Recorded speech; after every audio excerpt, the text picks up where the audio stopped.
Now that we have Bart Starr and Paul Hornung's bios out of the way, I'm now going to cover Jerry Kramer, with the majority of this information coming from his autobiography, Farewell to Football. Jerry Kramer was born January 23, 1936 in Jordan, Montana. Kramer would go on to have a number of injuries in his life, so it's not completely surprising that one of his earliest memories is him almost cutting his head off with an axe. Well, that's how he described it. But perhaps that's a slight exaggeration, although the injury could have turned out to be much more serious. He had seen his mother chopping some wood, and despite Kramer only being 3 at the time, he decided to help out.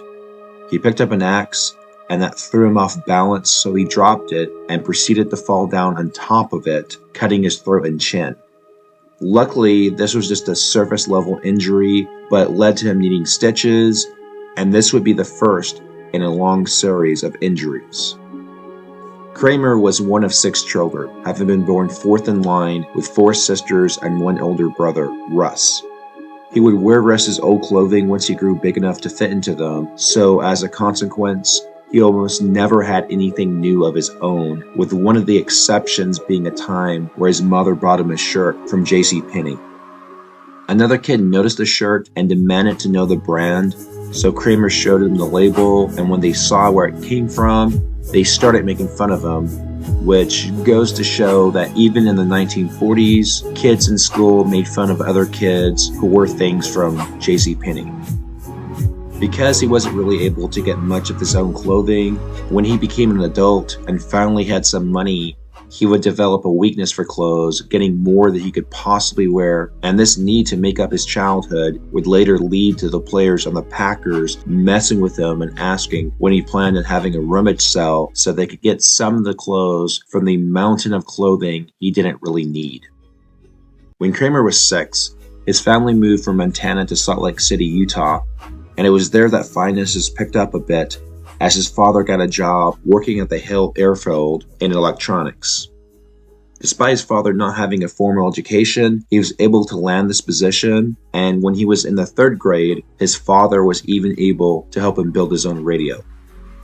His mother was also able to find work at the base, and she would occasionally take Russ with her, and here Italian prisoners of war would speak with Russ and teach him profanity in Italian. That's right. Captured Italian soldiers who fought under Mussolini didn't just end up in camps in Europe. Some of them were sent to the United States, where they ended up in Italian service units, and this is a section of World War II that is largely glossed over. But if you were in the US in the 1940s, depending on where you lived, you could be within driving distance of a bunch of captured Italians. In fact, here's a list of where some of these units were located. After about 6 months there, they moved to Layton, Utah. Even though Kramer viewed Russ as being a good older brother, he could have issues with him, such as when he complained that he didn't know how to swim, so Russ threw him into a big irrigation ditch. Before Kramer could be swept away, Russ took him out and threatened to beat him up if he told their father. That being said, Kramer mentioned that Russ was always generous with him, giving him money anytime he needed it. In 1945, after the Japanese surrendered to the U.S. at the end of World War II, Kramer's family left Layton and moved to Sandpoint, Idaho. He loved how picturesque and calm the city was, and he described it as the perfect environment for a boy to grow up in. In spite of this, he said he tried to run away when he first got there after having a bad fight with his mother. After leaving the house, he found a stream filled with fish, and this distracted him so much that he went back to get his fishing pole, having completely forgotten about running away. His first experience in football came in the 5th grade when some 6th graders asked him if he wanted to play. He actually didn't know that much about the sport at the time, so they explained the rules to him. Looking back, he thought they may have been setting him up, as they gave him the ball and told him to run down the middle, and he wasn't allowed to run out of bounds. This resulted in him cutting his lip and nose and being sent to the principal's office to clean up. After that incident, whenever he would play football again, he would stay on the line so he could avoid being tackled and instead be the person who was doing the hitting. In Sandpoint, His father opened up a small radio shop, and at first, the family didn't have much money. However, over the years, his father would save, and eventually the shop grew to where he had multiple employees, but in the beginning, times were tough. And it was at this shop where an incident took place that made Kramer want to improve things with his father. At that time, because his father was working so much, Kramer viewed him mostly as just a disciplinarian, which created some resentment. Well, one day when he was about 12, his dad asked him to watch the store, and this resulted in him stealing some money from the till. He figured if he was caught, his father might hit him, but Kramer was getting old enough to the point where a physical altercation didn't mean that much to him anymore. When his father confronted him, he at first denied it, before finally confessing, but in place of a beating, his father said, "Son, if I can't trust you, who can I trust?" Kramer had been prepared to get hit, but he wasn't prepared for that. Kramer resolved to be better, however the relationship wouldn't get that close until he was in college because this led to each other realizing how much they missed one another. That being said, there was an opportunity for another bonding experience. In 1948, a big blizzard hit the town, keeping them mostly inside for several days, and since his father couldn't get to his shop, this led to him being able to finally spend more time with Russ and Kramer.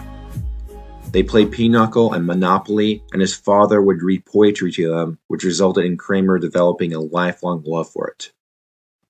And on the subject of his brother, Kramer said that Russ was actually a pretty talented running back at Sandpoint High School, and an even better prospect than he was at that point, at least according to Sandpoint's head coach, Cotton Barlow.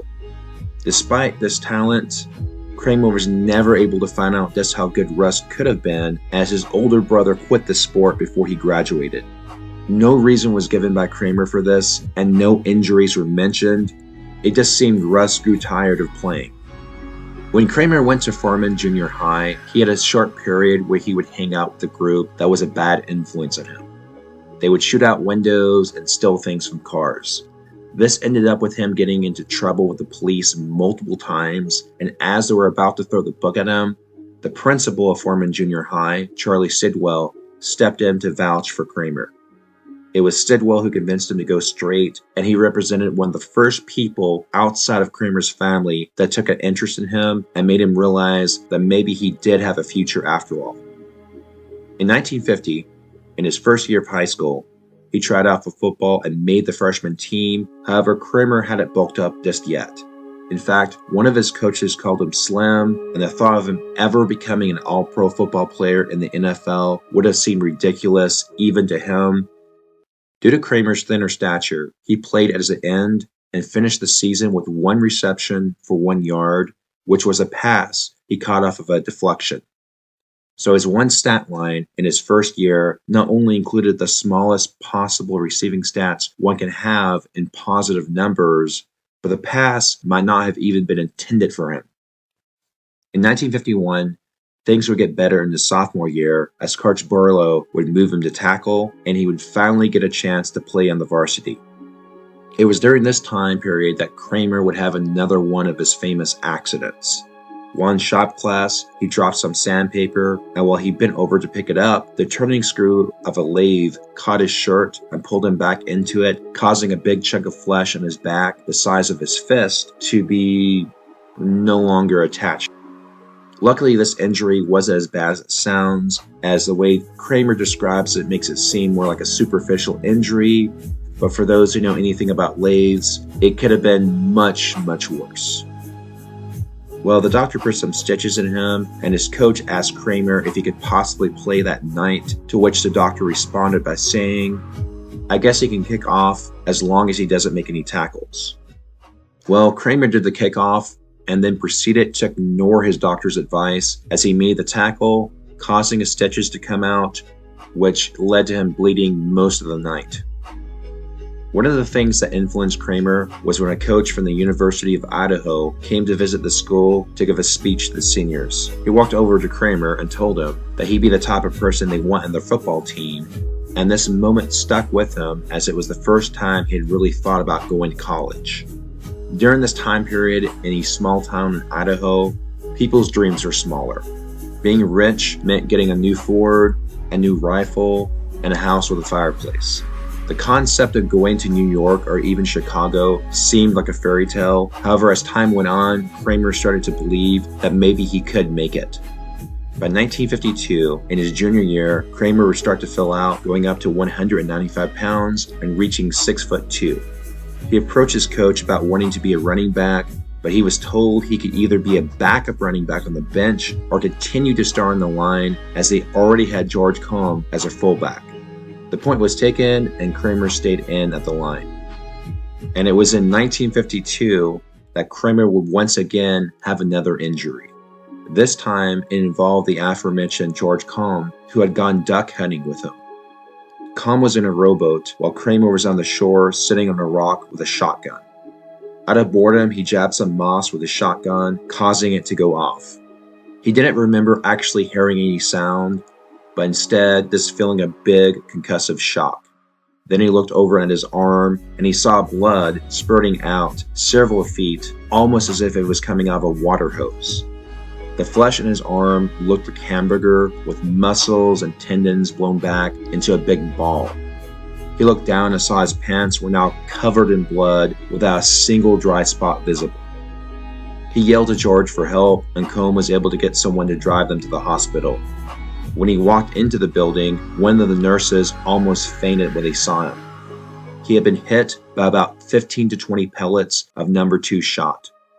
The doctors had to remove bits of clothing that had been blown into his arm, but after clearing everything out, they were able to stabilize him and save the arm. However, it took at least 3 to 4 different operations that involved grafts from his leg to his arm, and he had to receive blood transfusions from his mother, brother, and people in town. The team dedicated the last game of the season to him as they beat Bonners Ferry 45-0. One of the nurses who helped take care of him was the mother of Kenny Armstrong, a teammate of his. She taught him how to play cribbage, a game that Kramer would later play in the Green Bay locker room, and he remarked that he probably should have sent some of the money he won from winning those games to her. Kramer noted that after being discharged 10 days after the accident, he couldn't move his fingers and could barely wriggle his thumb, but he exercised with a rubber ball and eventually got his dexterity back. After his 1952 junior season ended, they had a banquet out by Lake Pond Array, and Kramer, bandaged up and walking with a limp, ran into the University of Idaho coach who had inspired him the year before. This time, he completely ignored Kramer, and this slight made him want to abandon the university for good. However, he would end up changing his mind later. But by that time, the coach had moved on, so any potential awkwardness was avoided. In the summer of 1953, right before his senior year, he had yet another accident. This time, he was trying to chase down a calf. While he was in the process of doing this, the calf stepped on a wooden board about 10 feet long, causing it to shatter, and Kramer, going at full speed after the animal, ran right into the piece of wood sticking out. He pulled it out and yelled so loud his father heard him from the house. He was taken to the hospital, and it was noted that the wood that went into his groin had come within a fraction of an inch of piercing his artery, which would have killed him. Despite the splinter being supposedly removed, Kramer still felt pain, and he was convinced there was still wood in him. At the time, the only technology available to look inside a patient were x-rays, and these of course would not be able to detect that. So his doctor went to their home and pieced together the parts of the broken board, noting that a section of it was missing. This led to surgeons cutting him open to discover a splinter 7.5 inches long and 3/4 of an inch thick right by his spine. After it was removed, his body was filled with pain. However, after 10 days, he was released from the hospital yet again. A week later, he started football practice. As you might have guessed, another incident of Kramer going to the hospital is about to be mentioned, although this time it's not as serious, although it very well could have been. Glenn Oliver, a friend of Kramer, had just started his freshman year at the University of Idaho, and his parents bought him a new Cadillac. To celebrate, he wanted to go to a bar, so Oliver and Kramer decided to race some other friends to that place. Once they got to the outskirts of town, Oliver sped up to about 105 miles per hour, passing the other car. When he saw the bar in sight, he slammed on the brakes too hard, causing the car to lose control.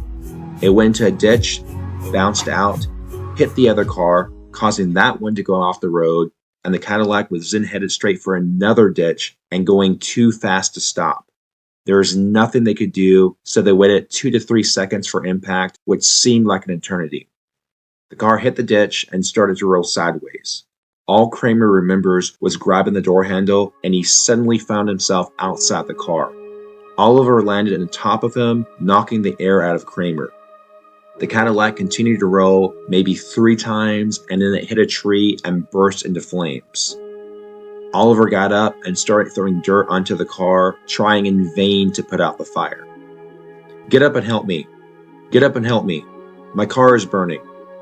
Kramer, however, couldn't get up because he didn't have any air left in him.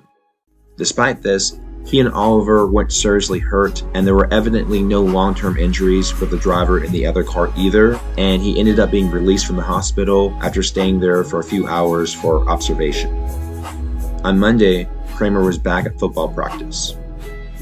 Despite his propensity for getting injured, he wrote he actually didn't have any major ones related to football in either high school or college, oddly enough, and it would be in his senior year in 1953 that he would find real success as his team finished the season with a 9-1 record, 1 win shy of capturing the league championship. Kramer, along with Com and Kenny Armstrong, would wind up making the Inland Empire All-League team. This success led to multiple colleges pursuing him, notably the University of Washington. Well, Kenny Armstrong, the classmate that had been with Kramer during the shotgun incident, had decided to go there. Armstrong was giving a summer job in Seattle, and Kramer was approached by Washington with a similar offer. When Kramer happened to tell the University of Idaho about this overture, Idaho decided to counter by giving him a job in a Boise sawmill in an effort to hide him from the other school. Well, the other university sent his friend to Boise in search of Kramer, but to no avail. I've never heard of a college prospect being hidden, almost like in a witness protection program, from his own high school friend, but there you go. It evidently happened with Jerry Kramer. And why did Kramer decide to go ahead and go to the University of Idaho despite earlier misgivings? The main reason was head coach Skip Staley. Coach Staley had an interesting career, bouncing around the country in different colleges, such as Harvard, where he was the backfield coach from 1935 to 1940, and in 1953, when he worked as an assistant with the Chicago Cardinals of the NFL. And even though that was just for 1 year, his professional football experience appealed to Kramer, who started to entertain the idea of maybe one day playing for the pros. Kramer had met Staley at a track meet in Boise, and they hit it off. Coach Staley would later take him to a football rally where he introduced him to the crowd as the newest Idaho Vandal. Well, Washington wasn't willing to give up on Kramer just yet. They sent him multiple letters urging him to reconsider his decision to go to Idaho. On top of this, Armstrong would later make it seem like he was okay with his decision. However, when he later invited Kramer to hang out with him in Washington just as friends, this quickly turned into one last sales pitch for the school. Kramer, however, was able to reject their advances once again, and one of the things that helped seal the deal with Idaho was the fact that his father didn't like the idea of having to fly to Washington just to see his son play. Things at Idaho would get off to a good start when, during freshman orientation, he met Barbara Joseph, who had come from a ranch in Oregon. They soon started to date. She didn't know that much about the sport, and she didn't care much either, and he thought that was one of the things that helped make it work. She didn't view him as a football player, she viewed him as a person. They would wind up dating for 2 years before getting married. Not everything was good at the start though, as he unfortunately didn't get along with all his teachers. For example, in one of the very first classes, an engineering professor asked, "Are any of you people in here football players?" Kramer raised his hand. The professor said, "It should be football or engineering." Kramer responded, "I'm here on a football scholarship." The professor answered, "Then I recommend that you get out of engineering." Kramer at the time didn't have the self-confidence to argue back, so embarrassed, he dropped out of the course, changing his major to business administration. But that exchange always stuck with him because the professor had an elitist attitude of not wanting to actually help him, because in one quick exchange, he'd already decided Kramer didn't belong. Perhaps if this event had happened when he was a little bit older, he could have found a way to stand up for himself, but as it was, he caved in. Life in college wasn't all bad, however. He joined the Sigma Nu fraternity, and it was about 6 weeks into his freshman year that he, once again, had another accident where he was almost killed. Let me explain. By this time, he had already made friends with Jerry Smythe, Larry Norby, Pete Shaver, and a girl named Nancy Burns. Although Burns and Kramer were just friends, she liked to tease him about how big and strong he thought he was. So she dared him to ring the SAE bell, which is located on a balcony on top of the 3-story tall Sigma Alpha Epsilon fraternity house. She bet him a steak dinner he couldn't do it. So with the help of Smythe and Norby, they decided to put the plan into action.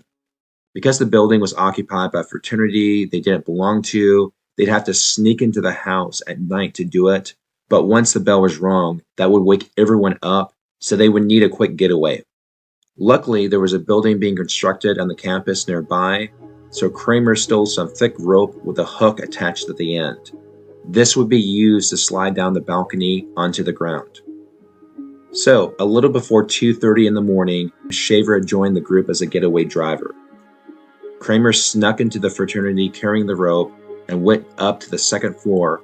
However, he couldn't enter the 3rd level because that's where the dorms are located, so instead he went out a window along with Norby, who boosted him on top of the building.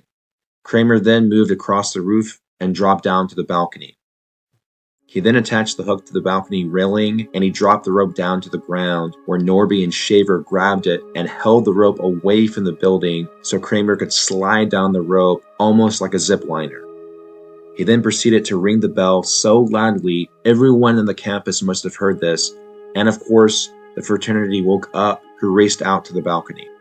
Kramer went over the edge of the railing and grabbed onto the rope. However, his weight, combined with Norby and Shaver pulling on the rope, was too much for the railing, so it broke away from the building, causing him to fall. He let go of the rope, and as he was about to drop 3 stories down, he held out his hand, which grabbed into a water trough, which happened to be hanging on the side of the building. The SAE fraternity brothers grabbed him and pulled him back onto the balcony, where they had to decide what to do with him. As punishment, they made him scrub the toilets and floors for hours. Norby, Shaver, and Smythe rushed into the frat house to rescue him, threatening to fight anyone there who got in the way. However, Kramer told them to back off. Some more time passed, and when he looked around and realized nobody was really watching him, that's when he made a break for it. He jumped over a couch and out a 2-story window and made it back to the Sigma Nu house at about 6:30 in the morning. Burns, true to her word, bought Kramer a steak, but the meal turned out to be not free at all because he and his friends had to pay for the broken railing.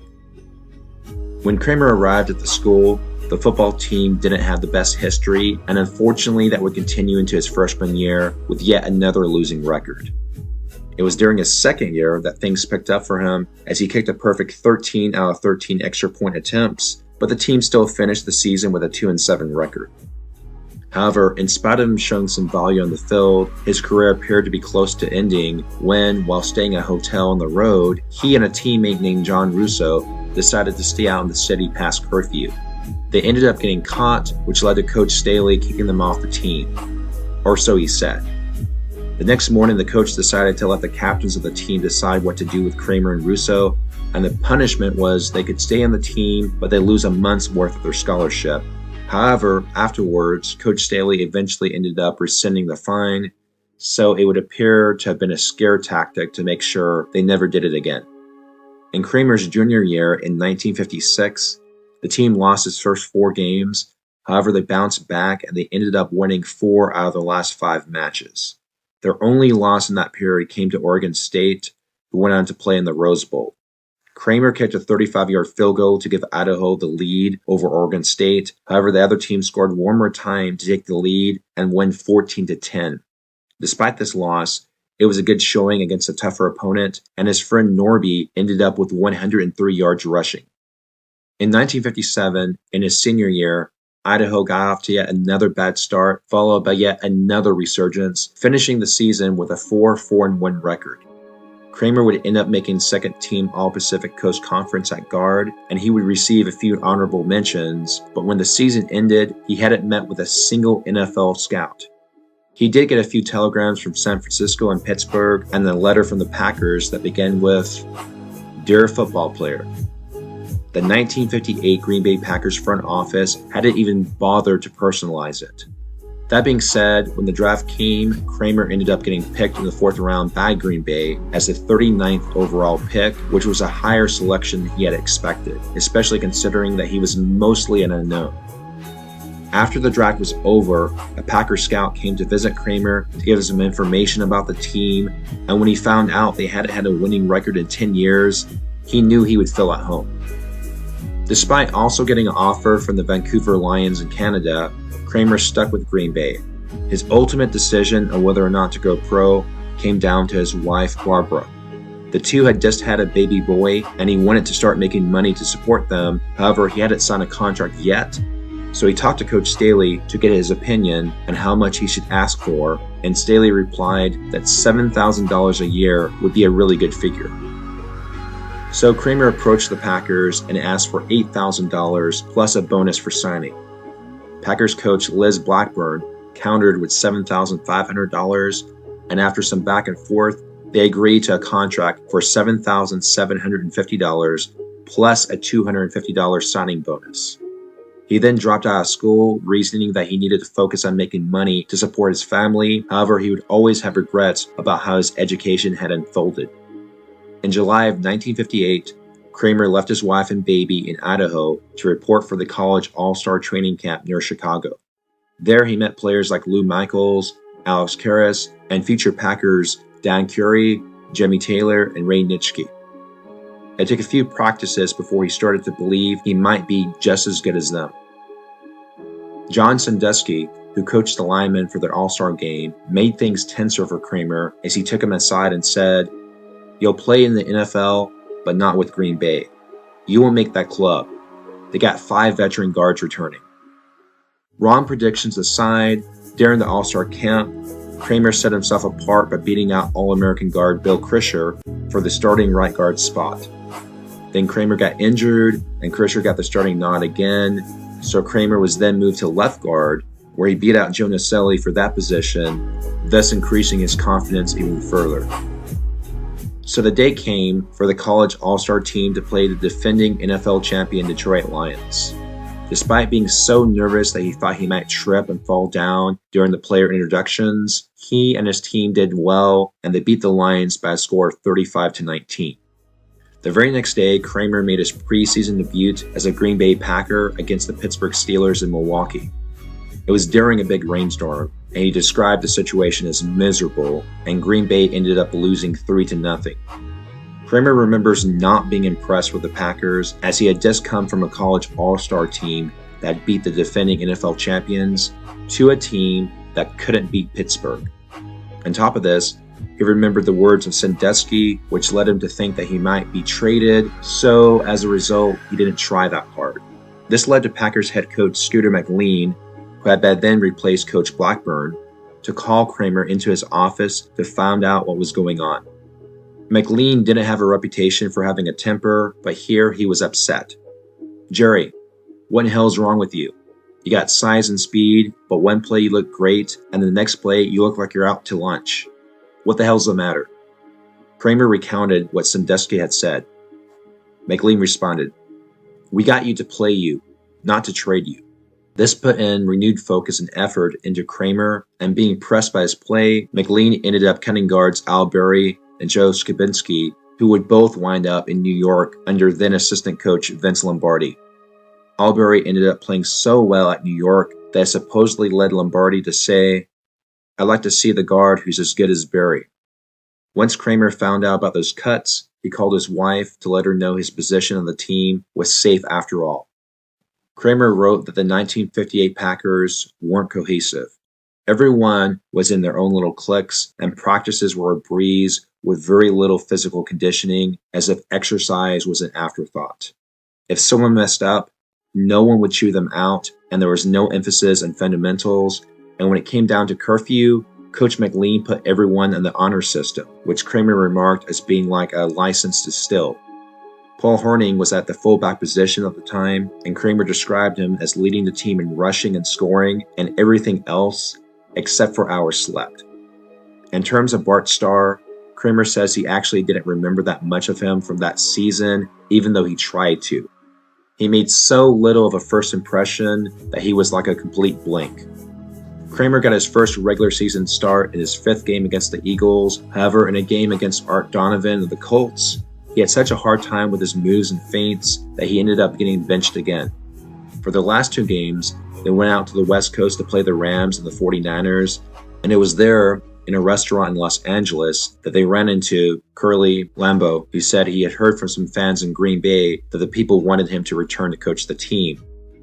One has to wonder if this chance meeting was just a coincidence, or if Lambeau, in an effort to help hype himself up, found out where the Packers players would be and decided to meet them there. Maybe it was just happenstance, but regardless, the players all agreed that it would be good if he returned to the franchise. However, as noted in part 1 of this documentary, that wasn't to be. They instead went with someone else, and in regard to that someone else, Kramer's first reaction was, who the hell is Vince Lombardi? After Kramer found out about his background, he still didn't like it, as Lombardi had never been a head coach outside of high school. So as noted in part 1, there were some people who didn't like the idea of Lombardi. However, the majority of people, Kramer notwithstanding, who knew about Lombardi's past, thought he could succeed. Kramer's first conversation with Lombardi came over the phone. They had sent him a contract for $8,000, which he didn't think was enough, so he sent it back unsigned. They then sent it again, and went back and forth 3 times until he got on the phone with Lombardi to discuss this. Lombardi said, "I'll tell you what, we'll give you $8,000 plus a $1,000 bonus if you get 6 blocking awards." Kramer responded, "What's a blocking award?" Lombardi said, "The coaches will grade you in performance in each game, and if you attain a certain percentage, you'll receive a blocking award." Kramer thought that sounded fair, so he agreed. And in case you're curious, for that 1959 season, he would go on to win 4 blocking awards in the first 6 games, but only 1 in the rest of the year, thus falling 1 award short of the 6 necessary to get that extra $1,000 bonus. I'll let you draw your own conclusions on whether or not the blocking award grading scheme was legitimate. The first time Kramer met Lombardi in person was right before the official start of the regular training camp. Quarterback Joe Francis and Kramer flew to Green Bay 5 days before they had to report so they could play golf and relax before the veterans were due to meet up with the rookies.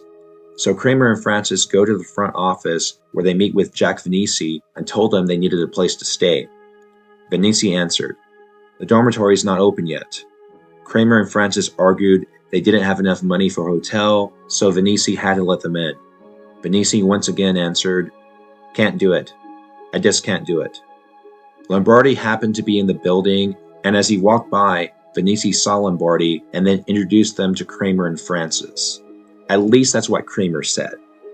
However, as noted in part 2 of the documentary, Joe Francis had already met Lombardi as he had been part of the quarterback clinic the coach held, so either Kramer is not remembering the details correctly, or maybe it slipped Vinici's mind that Francis had already been introduced. Regardless, let's continue with Kramer's story. After the introduction took place, Kramer said, "Hi coach, nice meeting you."